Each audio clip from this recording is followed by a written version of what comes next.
So I may have a new favorite all-time Trump tweet. Actually, you know what? That's not true. I think the favorites will always be all caps, no collusion, exclamation point, and witch hunt, exclamation point, because they're so funny, and sometimes he sends them at like 4 a.m.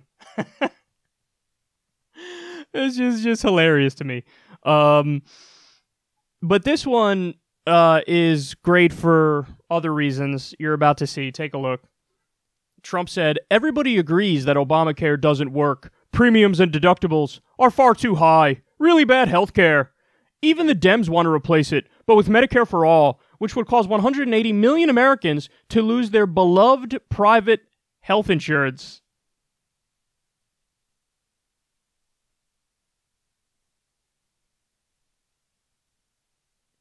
Their beloved private health insurance. Dude, thank you, Don. What a giant gift to any Democrats who now want to use that in the 2020 election. And if I were any of the Democrats, I would use that and hammer them over the head with it relentlessly. This reminds me of, there was, in the last election, in one of the debates, there were minimum wage protesters outside of a Republican debate, and the candidates were asked about it, and Donald Trump's response was like, wages, he said something like, wages are too high. And, you know, Bernie took that and just used it endlessly on the campaign trail, because it shows you that this guy, sometimes he has these moments of honesty where what he really believes slips through the cracks and he just says it. And, you know, he was a business guy, and so he views it from the perspective of management and the owner class, and he thinks like, oh, wages are too high. He doesn't want to pay people more, so he said it. Now, the other half of the time, he pretends to be economically populist and looking out for the little guy, but he just admitted, he said wages are too high. So Bernie clobbered him over the head with that relentlessly every time Bernie spoke. Donald Trump thinks wages are too high. Donald Trump thinks wages are too high. And Trump every now and then will just shove his foot right in his mouth. And this is an instance right here where if Democrats want to politically take advantage of this, oh, good googly moogly. Now, here's my prediction. Here's my guess. Most of them will not. I think Bernie will. I think some of the others will. But I think most of them actually, they read a Trump tweet like this and they want to run away from it, in the sense that they want to say, nope, me? Medicare for all? No, it's not, my position is not just Medicare for all. My position is Medicare for America, which is kind of like a public option, which means you can keep your private health insurance if you want to keep your private health insurance. Please, I see no problem with that at all. But then for the other people who want to buy into the Medicare for all, we can have the buy-in for, if you want to buy into Medicare for all. So in other words, they're responding,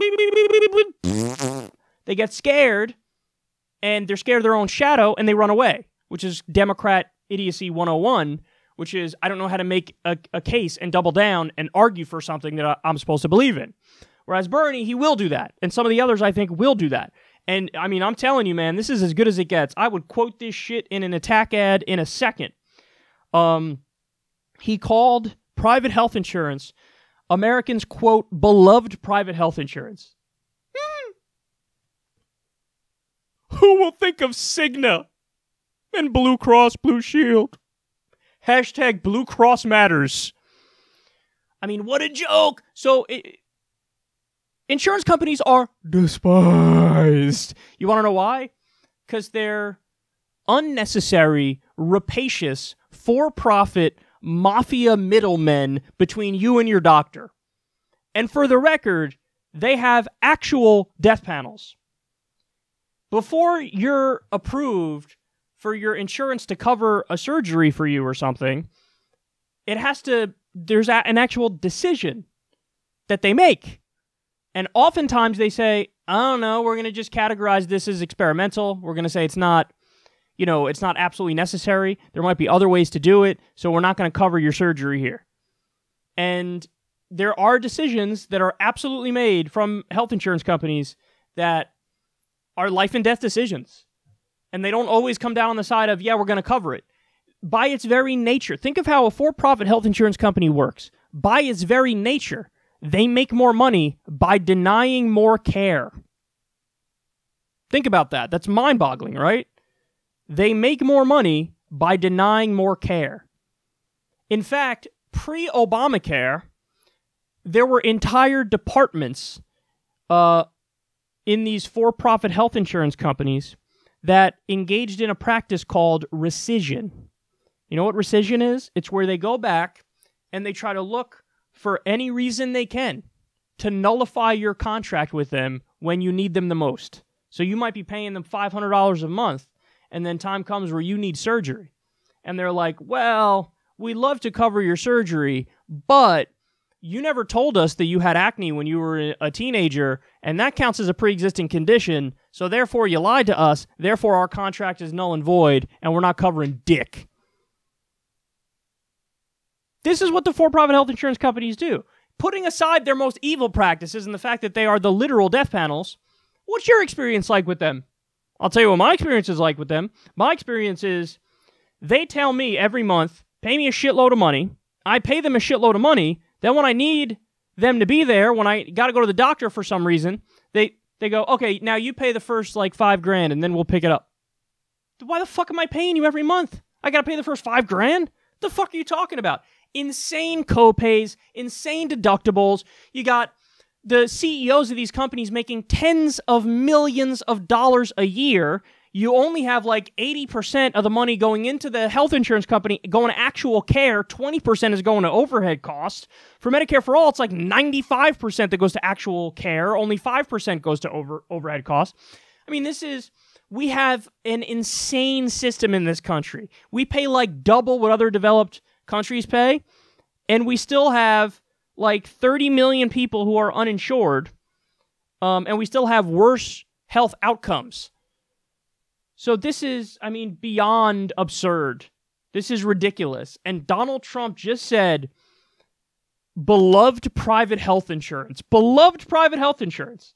Nobody has a connection to their health insurance company. People have a connection to their doctor. And oftentimes the health insurance companies get in between that as well. It's so funny. Under Medicare for All, everybody's like, oh my God, the government's going to get between you and your doctor. What about the fucking health insurance company? I've experienced this. I had to switch from one health insurance company to another health insurance company. I wanted to stay with one doctor. I couldn't because it wasn't covered under the network. By the way, let me ask you a question. What happens when, for business reasons, for Politicon or whatever, I got to go to L.A. and something happens in L.A. and I got to go to the hospital? And oh, would you look at that? Even with my supposed to be somewhat decent health insurance, there's no hospitals in L.A. that are covered under my network, and I got to pay everything out of pocket?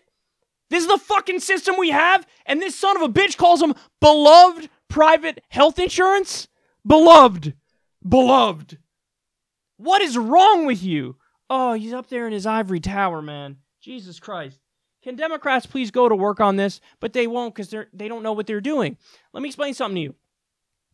In Trump's term so far, you know how many people have lost their health insurance? 7 million people. 7 million people.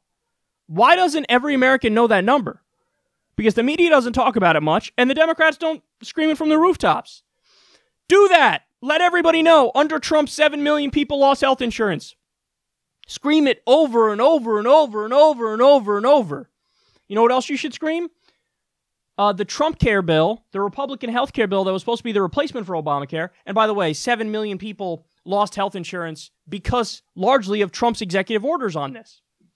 But the Trump care bill has a 12% approval rating.